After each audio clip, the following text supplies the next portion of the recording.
नमस्कार साथियों, बहुत बहुत स्वागत है आप सबका हमारे इस ज्ञानम पंजाब के चैनल पर। मेरा नाम है अजय और आशा करता हूं कि आप सब पूर्ण से स्वस्थ होंगे, बहुत अच्छे से आप सभी अपनी परीक्षा की तैयारी भी कर रहे होंगे। तो साथियों, जैसे कि आप सबको पता है कि मास्टर कैडर हिंदी की जल्द ही नोटिफिकेशन आने वाली है, जल्द ही मास्टर कैडर हिंदी की परीक्षा होने वाली है। तो जो विद्यार्थी मास्टर कैडर हिंदी की परीक्षा की तैयारी करना चाहते हैं तो उनके वो सबसे पहले पाठ्यक्रम पता होना बड़ा अनिवार्य है। हमें पाठ्यक्रम पता होगा तभी हम इस परीक्षा की तैयारी कर सकेंगे। तो आज की वीडियो में हम चर्चा करने वाले हैं मास्टर कैडर हिंदी के पाठ्यक्रम से संबंधित पूरे के पूरे विषयों को हम देखेंगे और उन विषयों को कैसे पढ़ना है, कब पढ़ना है, क्या करना है, सारी की सारी चर्चा आज की इस वीडियो में हम करने वाले हैं। इसलिए वीडियो के अंत तक बने रहिएगा और वीडियो को लाइक शेयर करना ना भूलिएगा। तो चले करते हैं शुरू आज की इस वीडियो को। तो हम हिंदी के पाठ्यक्रम की बात करेंगे। सर्वप्रथम आपको जो मास्टर कैडर हिंदी की परीक्षा होती है उसमें अंकों को कैसे बांटा गया है उस पर चर्चा करते हैं। देखिए, परीक्षा में आपको जो है कुल 150 अंकों के प्रश्न पूछे जाएंगे, 150 प्रश्न पूछे जाते हैं। ठीक है, प्रश्नों की संख्या भी 150 है, अर्थात प्रत्येक प्रश्न की संख्या एक है और समय जो है आपको 2.5 घंटे का दिया जाता है। ठीक है, तो ये परीक्षा की बात होगी, परीक्षा के स्वरूप की बात हो गई। उसके बाद आगे हम देखते हैं जो आपको आपके पाठ्यक्रम में, आपके सिलेबस में जो विषय पढ़ने हैं, कौन कौन से विषय आपको पढ़ने होंगे उन पर चर्चा करते हैं। देखें, सर्वप्रथम आपको जो है हिंदी साहित्य का इतिहास, काल विभाजन, समय निर्धारण और नामकरण। जो हिंदी साहित्य का इतिहास है अर्थात वो पूरा पढ़ना है। हिंदी साहित्य के इतिहास में क्या क्या चीजें हैं। पहला हमारे पास जो साहित्य क्या किसे कहा जाता है, हिंदी साहित्य किसे कहा जाता है।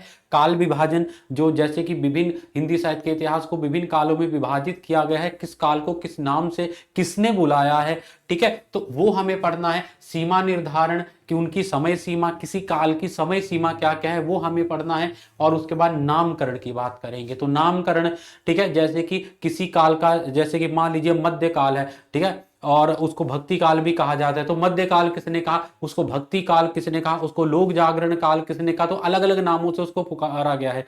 ठीक है, तो किसने किस नाम से पुकारा है वो भी हमें पता होना चाहिए। उसके बाद आदिकाल की पृष्ठभूमि हमारे पास आएगी। आदिकाल किसे कहा जाता है, आदिकाल की पृष्ठभूमि। उसके बाद सिद्ध और नाथ साहित्य, उसमें जो साहित्य लिखा गया था, नाथ साहित्य लिखा गया था, सिद्ध साहित्य लिखा गया था, रासो काव्य और जैन साहित्य, इनके बारे में। तो नाथ साहित्य में कौन कौन सी रचनाएं हैं, नाथ साहित्य के काव्य जो कवि हैं वो कौन कौन थे। उसी प्रकार से रासो काव्य कौन कौन सा था, रासो काव्य के कवि कौन कौन से हैं, जैन साहित्य कवि कौन कौन से हैं, जैन साहित्य की रचनाएं कौन कौन सी हैं, उनकी भाषा शैली किस प्रकार की रही है, ये सारी की सारी चर्चा हमें इसमें करनी होती है। इसलिए इनके बारे में ये चीजें आपको पढ़नी आवश्यक है। उसके बाद आता है आदिकाल की प्रमुख परिस्थितियां और उनकी प्रवृत्तियां। फिर आदिकाल की परिस्थितियां, आदिकाल की परिस्थितियां किस प्रकार की थी, ठीक है, और उसकी प्रवृत्तियां किस प्रकार की थी, वो सारी की सारी चीजें हमें पढ़ना है। अर्थात हिंदी साहित्य के इतिहास में आदिकाल,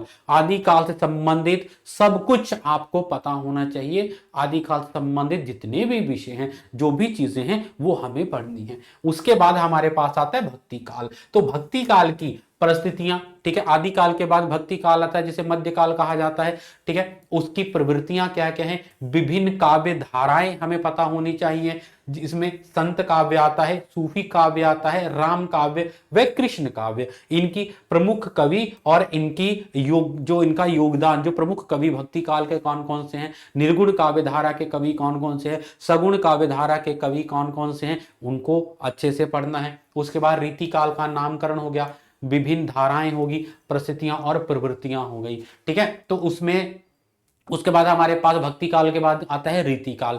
तो रीति काल का नामकरण, रीति काल को जो आगे विभाजित किया गया है, रीतिबद्ध, रीति सिद्ध, रीति मुक्त, रीति इतर, तो वो सारा हमें पता होना चाहिए। ठीक है, तो उनकी प्रवृत्तियां किस प्रकार की हैं, तो ये विषय हमें पढ़ना है। उसके बाद फिर हमारे पास आ जाता है प्रमुख कवि, जैसे कि चंद्रवरदाई, अमीर खुसरो, विद्यापति, कबीर, सूरदास, तुलसीदास, रैदास, केशव, जायसी, बिहारी, रहीम, मीराबाई और रसखान। इन कवियों को हमें पढ़ना है। इन कवियों की रचनाएं रचनाओं का क्रम और इनका जीवन परिचय, ठीक है, वो और इनकी भाषा शैली किस प्रकार की थी ये हमें पढ़ना है। उसके बाद हमारे पास आते हैं आधुनिक काल, ठीक है। तो आधुनिक काल में हमारे पास जो है आधुनिक काल की प्रमुख परिस्थितियां क्या क्या थी और प्रवृत्तियां क्या क्या थी। भारतेंदु युग, द्विवेदी युग, छायावाद, प्रगतिवाद, प्रयोगवाद, नई कविता, इसके प्रमुख साहित्यकार, रचनाएं और विशेषताएं,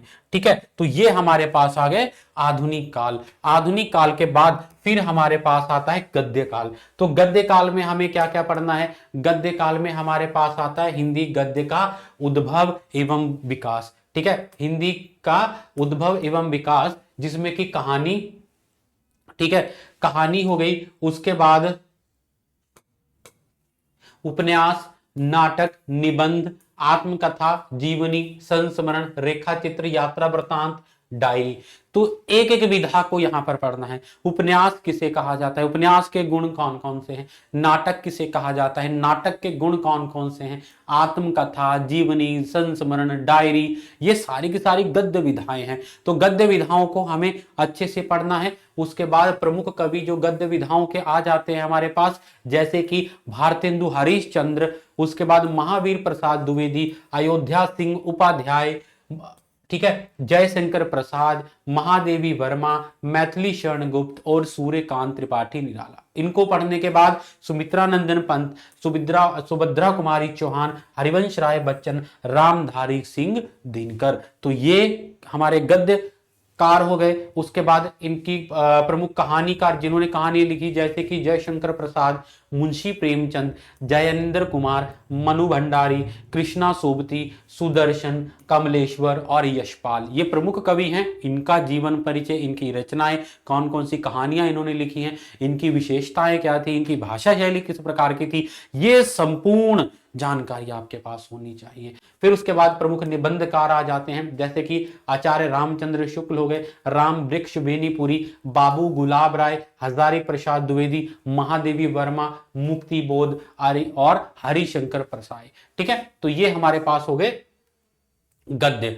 फिर उसके बाद प्रमुख नाटककार भारतेंदु हरिश्चंद्र, जयशंकर प्रसाद, मोहन राकेश, जगदीश चंद्र, विष्णु प्रभाकर, उपेंद्र नाथ अश्क।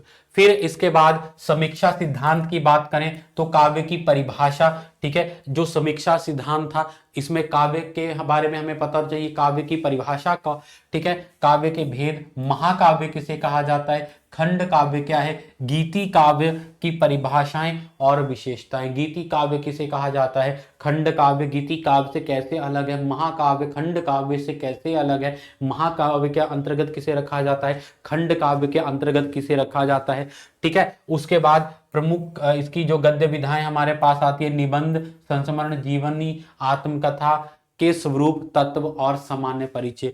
आत्मकथा जीवनी में क्या अंतर है, संस्मरण किसे कहा जाता है, निबंध किसे कहा जाता है, एक दूसरे से इनकी भिन्नता किस प्रकार की है, ये हमें पढ़ना है। फिर उपन्यास की परिभाषा, तत्व और वर्गीकरण। फिर आ गया कहानी की परिभाषा, तत्व और वर्गीकरण।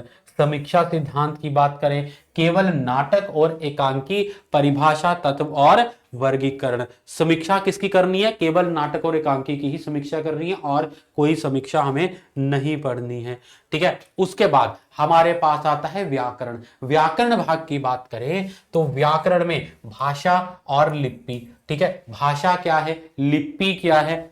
उसके बाद वर्ण विचार, शब्द विचार, पद विचार और वाक्य विचार। तो ये सारे के सारे वर्ण विचार, शब्द भेद जिसको कहेंगे, पद विचार, वाक्य विचार, ठीक है। इसमें उसके बाद जैसे व्यवहारिक व्याकरण में संज्ञा निर्माण, मतलब कि भाववाचक संज्ञा निर्माण, विशेषण निर्माण, विपरीतार्थक शब्द, समान अर्थक शब्द, समरूपी भिन्नार्थक शब्द, वाक्यांशों के लिए एक शब्द या जिनको, फिर उसके बाद अनेक अर्थी शब्द, ठीक है। फिर देवनागरी लिपि, उद्भव और विकास, दोष सुधार एवं दोष सुधार के लिए किए गए प्रयास, देवनागरी लिपि का मानक रूप और हिंदी वर्तनी का मानक रूप, ठीक है। उसके बाद मुहावरे और लोकोक्तियां, तकनीकी शब्दावली, प्रमुख पारिभाषिक शब्द जैसे अंग्रेजी से हिंदी, अंग्रेजी जो तकनीकी शब्द होते हैं, ठीक है, जो कि अधिकतर कार्यालयों में प्रयोग किए जाते हैं, तो उन शब्दों को अंग्रेजी से हिंदी में अनुवाद। ठीक है, उसके बाद अलंकारों की बात करें तो अनुप्रास अलंकार, यमक, वक्रोक्ति, उपमा, रूपक, अतिशोक्ति अलंकार, विरोधाभास, उत्प्रेक्षा अलंकार, महत्वपूर्ण अलंकार जो जो है ये हमें सारे के सारे पढ़ने हैं। फिर छंद आ गया, छंद में दोहा, सोठा, चुपाई, सवय। ठीक है, उसके बाद कवित और कुंडलियां, ये हमारे पास हो गए। तो ये सारे के सारे जो विषय हैं, ये विषय बड़े महत्वपूर्ण हैं। ये आपके पाठ्यक्रम में सारे के सारे विषय दिए गए हैं और इन्हीं विषयों को आपको अच्छे से पढ़ना है, इनके नोट्स आपको अच्छे से बनाने हैं और इसकी तैयारी अच्छे से करने की मास्टर कैडर की परीक्षा जो आपका लक्ष्य है उस लक्ष्य की आप प्राप्ति कर सके। तो इस लक्ष्य की प्राप्ति में ज्ञानम पंजाब आपका पूर्ण योगदान करेगा, पूर्ण सहयोग करेगा। ज्ञानम पंजाब जल्द ही अपना मास्टर कैडर का न्यू बैच शुरू करने वाला है। तो इस बैच से संबंधित अगर आपको कोई भी सूचना चाहिए तो आप हमारे ऑफिस पे संपर्क कर सकते हैं। ठीक है, फोन नंबर यहां पर आपको दिया गया है, देखें, तो इस फोन नंबर पर आप संपर्क कर सकते हैं। ठीक है, तो फोन नंबर पर संपर्क करें और आपकी जो भी आपके प्रश्न है, जो भी आप प्रश्न पूछना चाहते हैं वो इस फोन नंबर पर आप पूछ सकते हैं। ठीक है, तो इस फोन नंबर पर संपर्क करके आप अपनी संपूर्ण जो भी प्रश्न है उनका समाधान प्राप्त करें और बैच से संबंधित सारी सूचनाएं आप प्राप्त कर सकते हैं। और अगर आपको डेमो लेक्चर देखना है, प्रत्येक अध्यापक का डेमो लेक्चर भी आप देख सकते हैं। इसी फोन नंबर पर संपर्क करेंगे तो कैसे डेमो लेक्चर देखना है वो भी आपको यहीं पर बताया जाएगा। तो जल्द जल्द ज्ञानम पंजाब के साथ जुड़े और अपनी मास्टर कैडर की तैयारी आरंभ करें और अपने लक्ष्य को प्राप्त करें। तो इस वीडियो में अंत तक बने रहने के लिए आपका बहुत बहुत धन्यवाद। फिर से मिलेंगे नए वीडियो में एक नए विषय के साथ। तब तक अपना ध्यान रखें, अच्छे से अपनी परीक्षा की तैयारी करें, स्वस्थ रहें और प्रसन्न रहें। धन्यवाद।